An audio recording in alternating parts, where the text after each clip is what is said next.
Ready, start. The conclusion reached by the learned single judge is correct but not the root stove. Thus, a little clarification on the law is required, and therefore we are penning a short opinion stove. Ordinance X and Statute 12 within bracket 1 framed by the University of Delhi came up for interpretation before the learned single judge stove.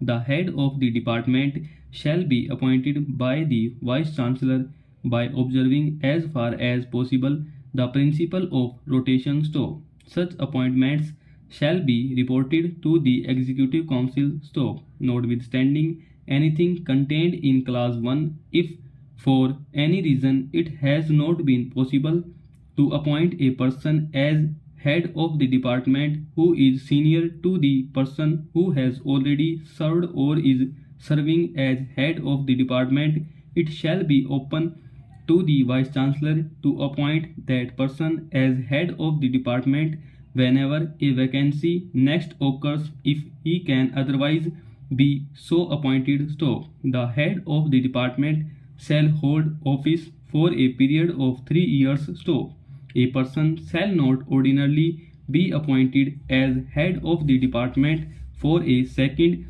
consecutive term. So, notwithstanding anything contained in Clause 2, pending the appointment of a head of the department or during his absence on leave, the Vice Chancellor may ask any professor or any reader in the department either to discharge the current duties of the head of the department or to act as head of the department as the case may be as a purely temporary measure. So, the principle of rotation will apply from the person who is next in order of seniority to the person who has already served or is serving as head of the department. So, the deanship of a faculty will rotate amongst the departments of that faculty. So, for that purpose, a list of such departments in the order reckoned from the date of their establishment,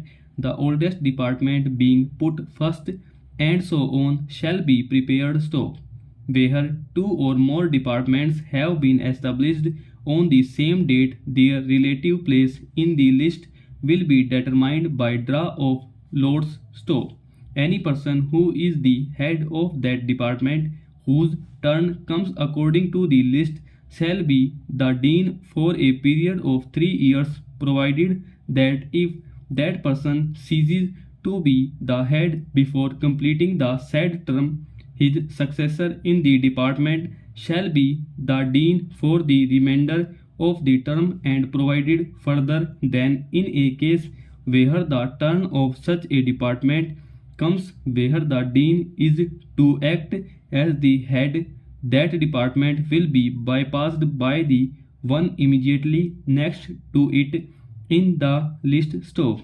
staking claim under seniority, the appellant filed a writ petition pleading that his seniority had been violated. So, the appellant claimed a right to be appointed as the head of the Department of Geology in the University of Delhi. So, the learned single judge has interpreted the ordinance to be giving a leeway to the Vice Chancellor by ignoring the principle of seniority. So, whilst it may be true that the ordinance and the statute do not mandate that headship of a department by rotation would be strictly by seniority, but the requirement of seniority being honored as far as possible cannot be overlooked. So, if there is some reason to overlook seniority, then headship of a department need not be by following the principle of seniority. So,